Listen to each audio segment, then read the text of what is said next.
మీ అందరికీ వందనాలు. నాకు ఈ అవకాశం ఇచ్చిన పాస్టర్ గారికి వందనాలు. నా సాక్ష్యం ఏంటంటే, మా భర్త జీవితంలో జరిగింది. అతను తిరిగి మరణాన్ని జయించి మళ్ళీ ఇప్పుడు జీవిస్తున్నారంటే అది దేవుని ఇచ్చిన ఇది. తనకి 2023లో నుండి వన్ టైప్ ఆఫ్ క్యాన్సర్ అనేది వచ్చింది. అదంటే ఎవరికి చెప్పలేదు. 33 ఇయర్స్ అప్పుడు అలా వచ్చిందండి. నాకు 2 ఇయర్స్ పాప అప్పటికి. బట్ ఏంటంటే అలా వచ్చేసరికి మేము ఎవరికి చెప్పుకోలేదు. ఈవెన్ నాకు కూడా తనకి 3 కీమోస్ అయిపోయిన తర్వాత వరకు నాకు తెలియదు. ఈవెన్ ఇంట్లో కూడా ఎవరికి చెప్పుకోలేదు మేము. మా హస్బెండ్కి తనకి 2 అన్నదమ్ములు, వాళ్ళిద్దరూ కలిసి 3 వెళ్ళి ఢిల్లీలో ట్రీట్మెంట్ తీసుకున్నారు. ఇంట్లో జస్ట్ హెర్నియా చిన్న ప్రాబ్లమ్, ఆపరేషన్ అవ్వాలి అని చెప్పారు. అందరూ కూడా అదే నమ్మి ఇంకా ప్రార్థన చేశారు. నేను పాస్టర్ గారికి చెప్పాను. నాకు నా హస్బెండ్ చెప్పిన తర్వాత 3 కీమోస్ అయిన తర్వాత నాకు తెలిసింది. నేను తట్టుకోలేకపోయాను. నేను పాస్టర్ గారు చెప్పించి ప్రేయర్ చేయించాను. దేవుడు నా మొరాలకించి ఆ ప్రార్థన విని సమాధానం మాకు దయచేశాడు.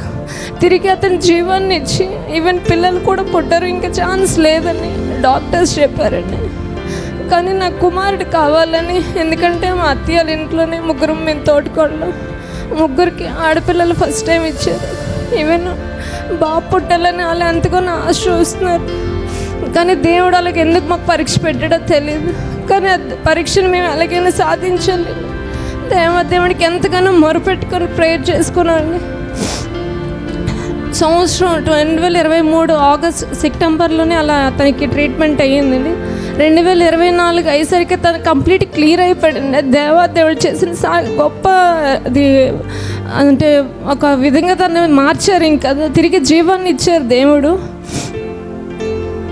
2024లో మళ్ళీనండి జూలైలోనే అలాగా ఒక 6 మంత్స్కి ఒకసారి మళ్ళీ పెట్ స్కాన్ అది బాడీ అంతా చేయిస్తారు.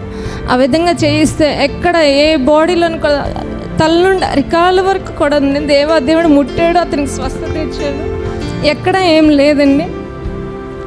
ఈవెన్ మళ్ళీ అది డాక్టర్ తను ట్రీట్ చేసిన డాక్టర్ దగ్గరికి వెళ్ళారు. వెళ్ళి ఇలాగా మా వైఫ్ ఇలాగ కన్సీవ్ అయిందని అంటే ఈవెన్ డాక్టర్ అనేది ఇది మిరాకిల్ నీ జీవితంలోనే మా బుక్స్లో ఉన్నట్టు మేము ట్రీట్ చేయగలం. కానీ దేవుడు కూడా కొన్ని కార్యాలు చేస్తారు, అది నీ జీవితంలో నిజంగా జరిగింది అనేసి దేవుడు చెప్పారండి.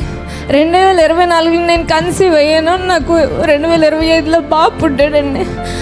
నేను కూడా ప్రేయర్ చేసుకున్నాను. నా సన్నిధిలో నేను నా బాబుని పట్టుకొని నేను సాక్ష్యం చెప్పాలి అనేసి అన్నాను. ఈ సంవత్సరం ఈస్టర్ రోజున నా బాబుని తీసుకొచ్చి నేను సాక్ష్యం చెప్పానండి. నా జీవితంలో ఇన్ని అద్భుతాలు చేసాడు నా దేవుడు. దేవునికి నాకు ఈ సంఘంలో తండ్రి పాస్టర్ గారు నాకు ప్రార్థన చేశాను తండ్రి. పాస్టర్ గారికి కూడా వేలాది వందనాలండి. ఈవెన్ నెక్స్ట్ మా తమ్ముడి జీవితంలో కూడానండి మ్యారేజ్ బ్యూరోస్కి మ్యారేజ్ అవ్వాలి. ఈవెన్ 30 ఇయర్స్ వచ్చాయి, తనకి కూడా మ్యారేజ్ అవ్వాలి అనేసి నేనైతే ఒక 6-7 మ్యారేజ్ బ్యూరోస్కి డబ్బులు పే చేశాను.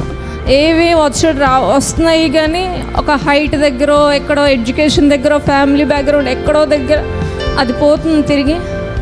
ఈవెన్ మళ్ళీ పాస్టర్ గారికి చెప్పి ఇలాగ చూడండి పాస్టర్ గారు అని చెప్పేసి కొంచెం ప్రార్థనలు కూడా పెట్టండి, ఎందుకు ఇలా నెగిటివ్గా వస్తుంది తెలియట్లేదు, ఒకసారి మీరు కూడా చూడండి అని అంటే మేము చెప్పిన 2-3 వీక్స్లోనేనండి మంచి సంబంధం, ఎలిమెంటరీ సంబంధం వచ్చింది. మా క్యాస్ట్ అంటే మేము హిందూస్ నుండి మేము కన్వర్ట్ అయ్యాము.